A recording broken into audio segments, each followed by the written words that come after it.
What's up, guys? Welcome back. We are on letter 23 today on Seneca's Letters to Lucilius, and it is on despising death. This is a good one here. All right. He says here, you write me that you are anxious about the result of a lawsuit with which an angry opponent is threatening you, and you expect me to advise you to picture yourself a happier issue and to rest in the allurements of hope. Why, indeed, is it necessary to summon trouble, which must be endured soon enough when it has once arrived, or to anticipate trouble and ruin the present through the fear of the future? It is indeed foolish to be unhappy now, because you may be unhappy at some future time. All right, so what is he saying here? He's saying here, look, he's Lucilius has written him about this lawsuit, and he's anxious about this thing, okay? And so someone's threatening him, maybe he's suing him, all right? And so he's saying that you expect me to advise you to picture yourself a happier issue, to basically give you some encouragement and to rest in the allurements of hope. So you want me to prop you up and say, well, it probably is not going to go bad, or to give you some hope in this. And he's saying, look, here's what I'm going to give you instead. Why are you even summoning trouble? Why are you worrying about a thing, like causing yourself suffering on something that is going to be enough trouble when it actually arrives, okay? Or to basically anticipate this through in the present, through the fear of the future, right? So he's saying, don't be unhappy now, because you might be happy at some future time, right? And I think this is so critical for us, right? Is just this basic advice here, right? Stop worrying about the future. Stop thinking about the things that are first outside of your control or that are coming later, and fearing those things, because you're going to make yourself unhappy now, and you're going to be unhappy then. So why not just wait until the time comes, and then you can be unhappy then. It's almost like if you're in the weekend, right? You have your weekend, and on Sunday you're like, oh, the weekend's almost over. So you dread going back to work on Monday, which you shouldn't even be living your life that way, but let's assume a lot of people do that. Then you dread going to work on Monday, and so you ruin all of Sunday worrying about Monday. And so now you only have Saturday, and maybe you even start worrying on Saturday about having to go back to work. But I shall conduct you to peace of mind by another route. If you would put off all worry, assume that what you fear may happen will certainly happen in any event. Whatever the trouble may be, measure it in your own mind and estimate the amount of fear. You will thus understand that what you fear is either insignificant or short-lived. So what he's saying here is he's saying, look, instead of me giving you hope, let me give you something else. All right? What I want you to do is this, okay? If you want to get rid of all the worry, all right, just assume that whatever you're worried about, that it is going to happen, and it's certainly going to happen, okay? And then I want you to think about in your own mind and estimate how much fear that you have of this, okay? And then what's going to happen is that you're going to understand that whatever fear that you have, it's either going to be insignificant, so it's actually not that big of a deal, or it's going to be short-lived. It'll happen, it'll pass. It's not as big of a deal as what you think it is. So go ahead and just imagine it. Imagine the worst, and be certain that it's going to happen. And this is a great exercise, right? Instead of worrying about something, or when you're worried about something, just imagine that, yes, this is an inevitable truth, and you are going to have to face it. And then it sort of makes it so that you can't necessarily worry about it anymore. But it is hard to do this exercise, because you really have to convince yourself that this will happen, and then see, how do you feel about this? What do you think about this? Actually experience that thing. And now it's going to make it so that you're going to worry less about that thing. In verse 3, he says, and you need not spend a long time in gathering illustrations which will strengthen you. Every epoch has produced them. Let your thoughts travel into any era of Roman or foreign history, and there will throng before you notable examples of high achievement or of high endeavor. Okay? So he's saying here, you don't have to actually, think really hard about trying to find examples that you're looking for of similar situations, right? So if you go throughout history, you're going to find that there are plenty of examples of people achieving great things, right? Or accomplishing great things. Okay. And so he says here, if you lose this case, can anything more severe happen to you than being sent into exile or led to prison? Right. So what's the worst that's going to happen? Okay.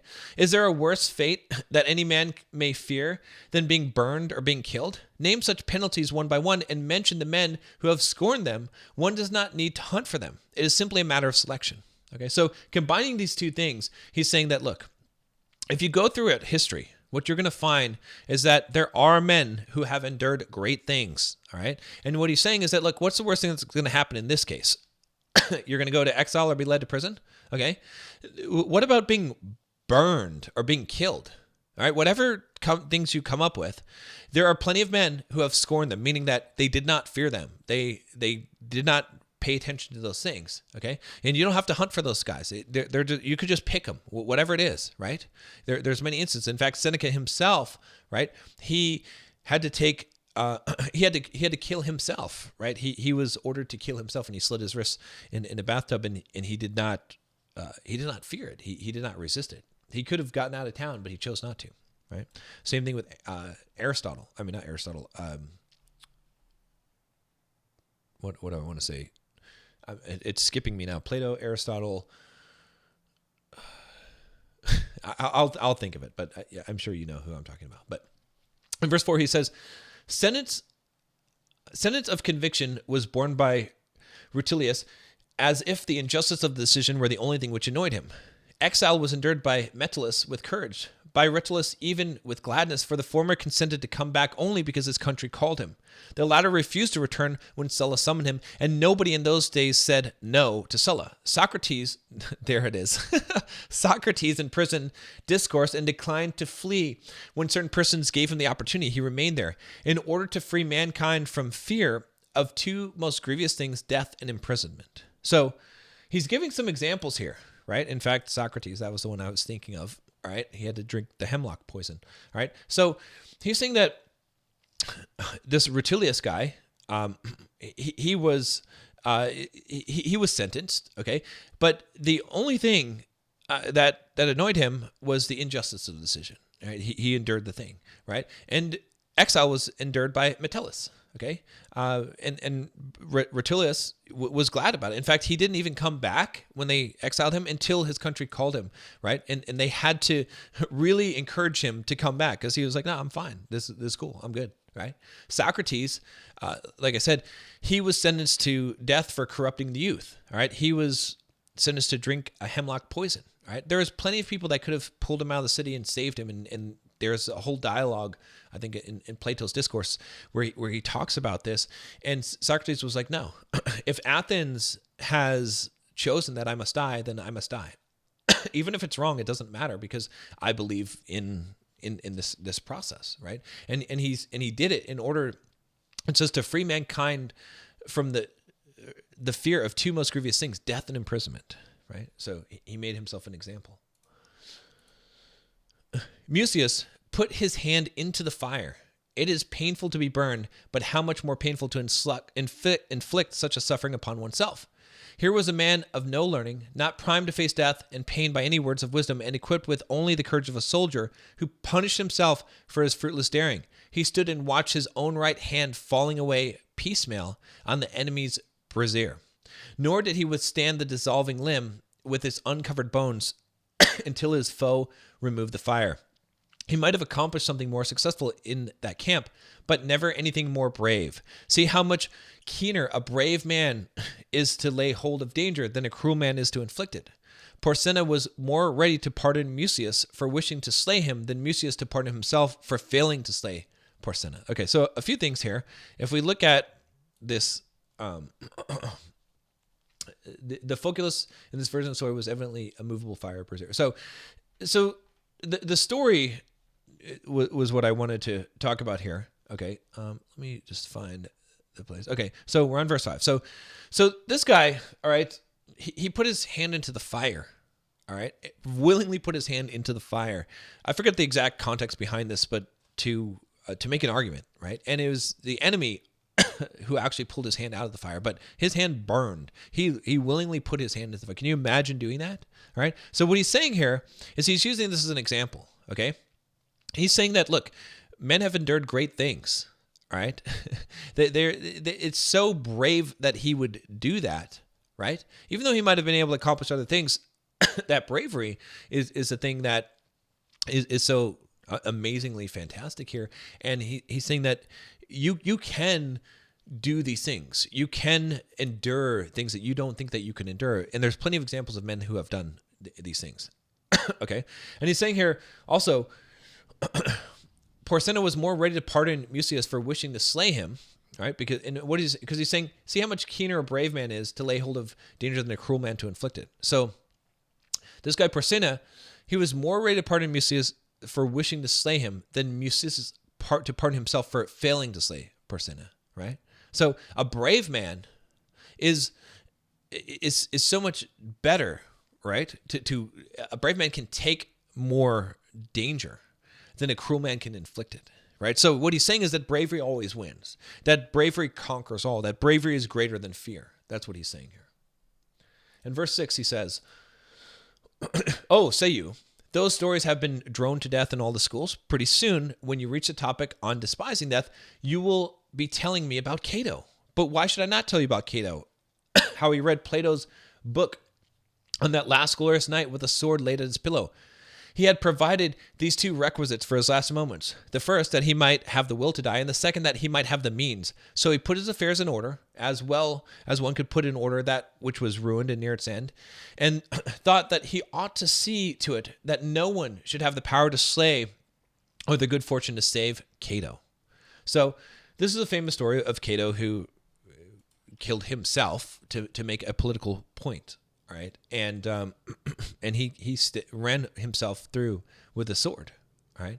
And so he's saying here that, what are you going to tell me about Cato? That's a famous example that everyone uses of despising death. He says, yeah, I'm going to tell you about it because it is so relevant. It is true. I mean, think about this, right? He calmly put his affairs in order. He did all the things that he did, and he basically took fate into his own hands. He said, instead of someone else being able to kill me, I will take charge of it myself, right? In verse 7, he says, drawing the sword, which he had kept unstained from all bloodshed against the final day, he cried, "Fortune, you have accomplished nothing by resisting all my endeavors. I have fought till now for my country's freedom and not for my own. I did not strive so doggedly to be free, but only to live among the free. Now, since the affairs of mankind are beyond hope, let Cato be withdrawn to safety." So Cato was basically like, look, I'm not going to allow fate to determine my life. I fought for freedom. I failed at that. And now I will withdraw. I will choose to exit this life on my own terms. Pretty powerful. In verse 8, he says, "So saying, he inflicted a mortal wound upon his body. After the physicians had bound it up, Cato had less blood and less strength, but no less courage. Angered now, not only at Caesar, but also at himself, he rallied his unarmed hands against his wound and expelled rather than dismissed that noble soul which had been so defiant of all worldly power." So you can imagine what happened here. All right. He stabbed himself with a sword. All right. The physicians bound it up. So he still tore open that wound, and it didn't just dismiss his soul from his body. He expelled it. He can you imagine ripping your own flesh apart to die? That's an amount of bravery that he's making this example so you can see that whatever you think that you're facing in life, there are men who have conquered much greater than you, have been more brave. So stop fearing all of these things. I'm not now heaping up these illustrations for the purpose of exercising my wit, but for the purpose of encouraging you to face that which is thought to be most terrible. And I shall encourage you all the more easily by showing that not only resolute men have despised that moment when the soul breathed its last, but that certain persons who were craven in other respects have equaled in this regard the courage of the bravest. Take, for example, Scipio, the father-in-law of Gnaeus Pompus. He was driven back upon the African coast by a headwind and saw his ship in the power of the enemy. He therefore pierced his body with a sword, and when they asked where the commander was, he replied, "All is well with the commander." So he's saying it's not even just famous guys who did this, and I'm not just trying to exercise my wit here by coming up with these examples, but I can show you people men that were common men who were not super famous, right? And he's using this example of Scipio, all right? And he said that when he realized that he wasn't going to win this battle, that the ship was in the power of the enemy, he stabbed himself with the sword. And then when they asked him where the commander was, he said, all is well with the commander, right? He did not even let it faze him. These words brought him up to the level of his ancestors and suffered not the glory which fate gave to the Scipios of Africa to lose its continuity. It was a great deed to conquer Carthage, but a greater deed to conquer death. All is well with the commander. Ought a general to die otherwise, especially one of Cato's generals? So, again, I mean, this is pretty self-evident what he's talking about here, but he's saying that this was better than achieving any battle, right? He had conquered death itself. He had faced death itself. Not to say that you should kill yourself, but what he's saying here is that you shouldn't be afraid of it. You should be able to encounter it and to conquer it. I shall not refer to history or to collect examples of those men who throughout the ages have despised death, for they are very many. Consider these times ours, whose enervation and over-refinement call forth our complaints. They nevertheless will include men of every rank, of every lot in life, and of every age, who have cut short their misfortunes by death. Believe me, listeners, death is so little to be feared that through its good offices, nothing is to be feared. So he's saying, look, there's plenty of people. I can give you people all day long who have chosen to not fear death, who have cut their own lives short by their own hand, have chosen that thing. So stop fearing death. There's nothing to be feared about death at all. In verse 12, he says, therefore, when your enemy threatens, listen unconcernedly. Although your conscience makes you confident, yet, since many things have weight which are outside your care, both hope for that which is utterly just and prepare yourself against that which is utterly unjust. Remember, however, before all else, to strip things of all that disturbs and confuses, and to see what each is at bottom. You will then comprehend that they contain nothing fearful except the actual fear. So he's saying here, look, here's the deal, all right?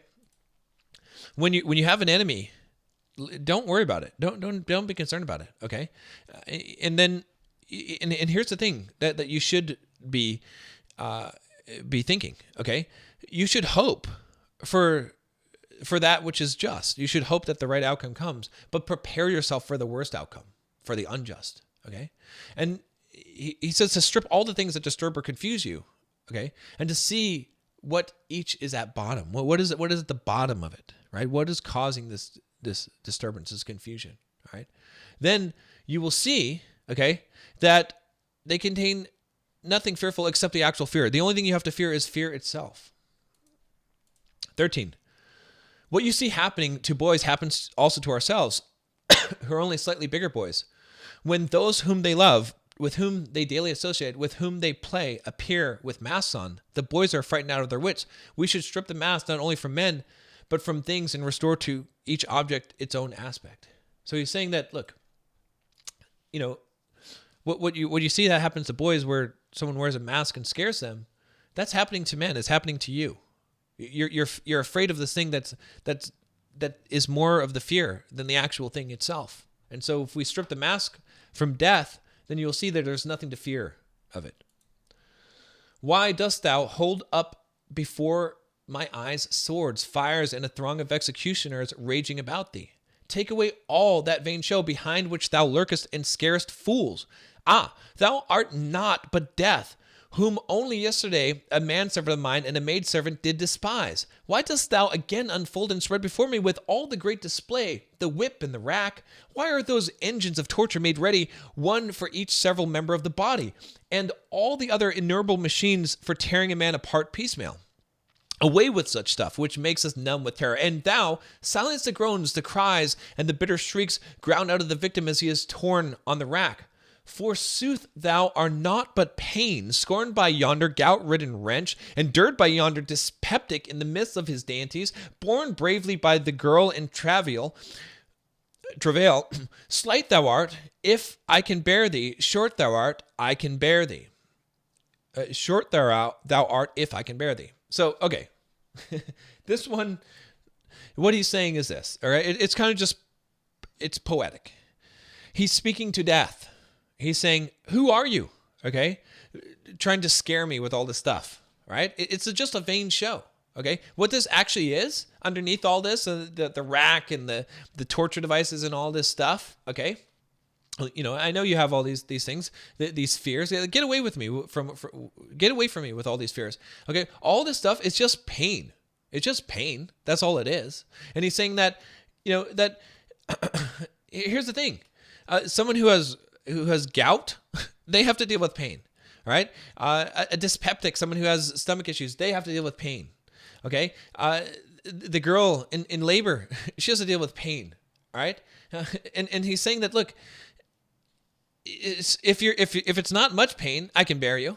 And if it's short, then if I cannot bear thee, it's going to be short. So it's either going to be, pain is either going to be not much and you can bear it, or it's going to be great and then you won't have to bear it for long. So either way, all it is pain. So get away from me with all of this fear around it. What am I really fearing? I'm just fearing pain. That's the mask ripped off. Ponder these words which you have often heard and uttered.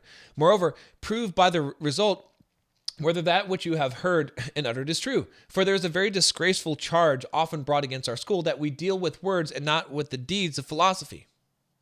What have you only at this moment learned, that death is hanging over your head? At this moment exile, at this moment grief. You were born to these perils. Let us think of everything that can happen as something which will happen. Right? So he's saying, look, here's the deal. All right? Sometimes our Stoic philosophy, it gets a bad name, okay? Because they say that we deal with words and not the deeds of philosophy. Well, that's not true, okay? And here's the thing to think about, right?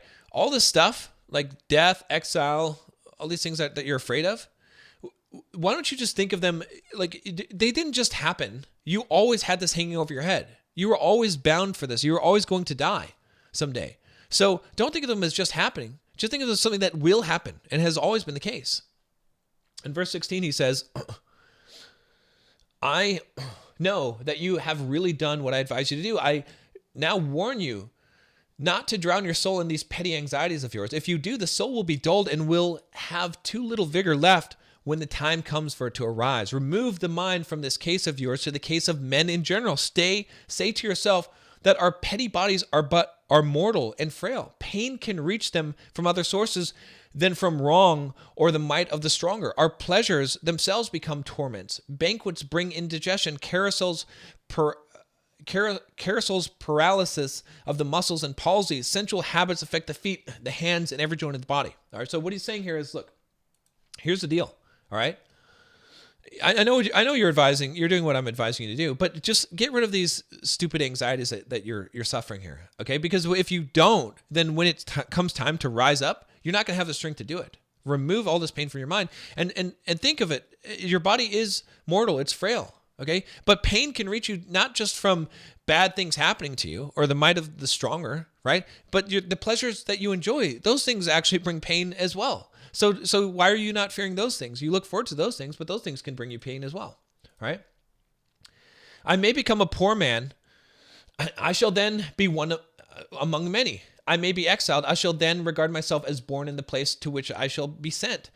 They may put me in chains. What then? Am I free from bonds now? Behold this clogging burden of a body to which nature has fettered me. I shall die, you say. You mean to say, I shall cease to run the risk of sickness. I shall cease to run the risk of imprisonment. I shall cease to run the risk of death. So he's saying here that, look, here's the thing. You're already in this condition.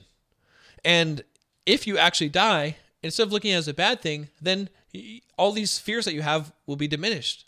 So here's another way of looking at it. If you die, then you're not going to be sick anymore. You're not going to be in prison. You don't have to be afraid of death.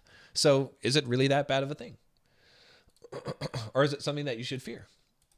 Verse 18, I am not so foolish as to go through this juncture with the arguments with Epicurus harps upon, and say that the terrors of this world below are idle, that Ixion does not whirl around on his wheel, that Sisyphus does not shoulder his stone uphill, Sisyphus, that a man's entrails cannot be restored and devoured every day. Okay, so these are some of the Greek mythology of, Sisyphus. I can never say his name, but he's talking about these tortures. Okay, no one is childish to fear Cerberus or the shadows or the spectral garb of those who are held together by naught but their unfleshed bones. Death either annihilates us or strips us bare.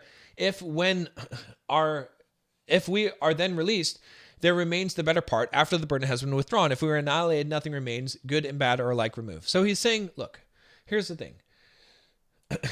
I know that there are bad things in terrors, okay? All right. And that, yeah, these myths, okay, so maybe these things are possible, all right? But here's the thing. No one fears Cerberus, right? The dog that three-headed dog that guards the underworld, or shadows, or spectral garb, or these things, right? So either death is going to annihilate you completely, and it doesn't matter, like you won't, or what's going to happen, or it's going to strip you bare. Okay, either way, you're going to be released. Okay, and you've already borne the burden of it. Okay, if you're annihilated, nothing remains. Good and bad are alike removed. So don't fear this. Either going to happen or it's not. Allow me at this point to quote the verse of yours, first suggesting that when you wrote it, you meant it for yourself no less than others. It is ignoble to say one thing and mean another, and how much more ignoble to write one thing and mean another. I remember one day you were handling the well-known commonplace that we do not suddenly fall on death, but advance towards it by slight degrees. We die every day. So he's quoting his own words. He's saying, look, you are the one who said this. You said that we don't advance on death, or that we die every day. Death doesn't suddenly fall upon us, but we advance toward it in slight degrees. We die every day. Okay. So in verse 20, he says, for every day, a little of our life is taken from us. Even when we are growing, our life is on wane. We lose our childhood, then our boyhood, and then our youth. Counting even yesterday, all past time is lost time. The very day which we are now spending is shared between ourselves and death. It is not the last drop that empties the water clock, but all that which previously had flowed out. Similarly, the final hour when we cease to exist does not itself bring death. It is merely itself completes the death process. We reach death at that moment, but we have been a long time on its way. So he's saying here that it's not true that death just comes upon you, right? You've been dying every day, and you are dying now. And even in this very day, death belongs to one half of it, right? As that day passes. In verse 21, he says, in describing the situation, you said in your customary style, for you're always impressive, but never more pungent than when you are putting the truth in appropriate words. Not single is the death which comes. The death which takes us off is but the last of all. I prefer you should read your own words rather than my letter, for it will be then clear to you that this death of which you're afraid is the last, but not the only death. So in his own words, he said this. Oh, we didn't go back to this. Not single is the death which comes. The death which takes us off is but the last of all. So this is the final thing that happens, is what he's saying. So why would you fear the final thing that happens? Okay. In verse 22, he says this. All right, let's move on here. Okay. I see that you're looking. You're asking what I have packed into my letter, what inspiring saying from some mastermind, what useful precept. So I shall send you something dealing with this very subject, which has been under discussion. Epicurus upbraids those who crave as much as those who shrink from death. It is absurd, he says, to run towards death because you are tired of life, when it is your manner of life that has made you run towards death. Okay. So this is a quote from Epicurus, and he's saying that stop trying to actually run towards death, when the reason why you run towards death is because of how you've lived. In verse 23, he says, and in another passage, what is so absurd as to seek death when it is through fear of death that you have robbed your life of peace? And you may add a third statement on the same stamp. Men are so thoughtless, nay, so mad that some, through fear of death, force themselves to die. So he's saying, Epicurus is saying the same thing. Stop fearing death. By fearing death, you're actually taking from your life, and it's actually making it as if you died. All right? In verse 24, he says, whichever these ideas you ponder, you will strengthen your mind for the endurance alike of death and of life. For we need to be warned and strengthened in both directions, not to love or hate life overmuch, even when reason advises us to make an end of it. The impulse is not to be adopted without reflection or at headlong speed. So he's saying, because Epicurus is also kind of saying, don't just try and die. Like, don't run towards death, right? So he's saying there should be a balance. You shouldn't overly like life, and you shouldn't overly hate life, right? You should just be kind of neutral. It's what happens. The brave and the wise man should not beat a hasty retreat from life. He should make a becoming exit. Above all, he should avoid the weakness which has taken possession of so many, the lust for death. For just as there is unrelenting tendency of the mind towards other things, so, my dear Lucilius, there is an unrelenting tendency towards death. This often seizes upon the noblest and most spirited men, as well upon the craven and abject. The former despises life, the latter finds it irksome. So he's saying, don't go, recklessly into death. Like don't despise your life at the same time. Like that's also kind of foolish as well. All right, don't just be, a person who just takes so many risks because he just doesn't want to live. He doesn't have any respect for his life at all. He says, if you're going to exit life, you should do it on a noble terms. In verse 26, he says, others are moved by satiety of doing and seeing the same things, and not so much by the hatred of life as because they are cloyed with it. We slip into this condition while philosophy itself pushes us on, and we say, how long must I endure the same things? Shall I continue to wake and sleep, be hungry and be cloyed, shiver and perspire? There is an end to nothing. All things are connected in a sort of circle. They flee and they are pursued. Night is close at the heels of the day, and days at the heel of the night. Summer ends in autumn, winter rushes after autumn, and winter softens into the spring. All nature in this way passes only to return. I do nothing new. I see nothing new. Sooner or later, one sickens of this also. There are many who think that living is not painful, but superfluous. Superfluous. Farewell. So the final thing he's saying here is this. He's saying, look, okay, some people like recognize that life is just this cycle. Okay. And it just goes on and it goes from one thing to the next thing. And some people are actually just tired of this. And so he's saying that, look, the thing that you're fearing of death is something that maybe at someday you'll even welcome, because do you want to continue to be in this cycle forever? Perhaps not. Right. So he's saying that, there are some people who think this way. It doesn't mean that you necessarily have to think this way, but this is just another perspective. All right. That's it for today. This was a long one. We'll see you tomorrow.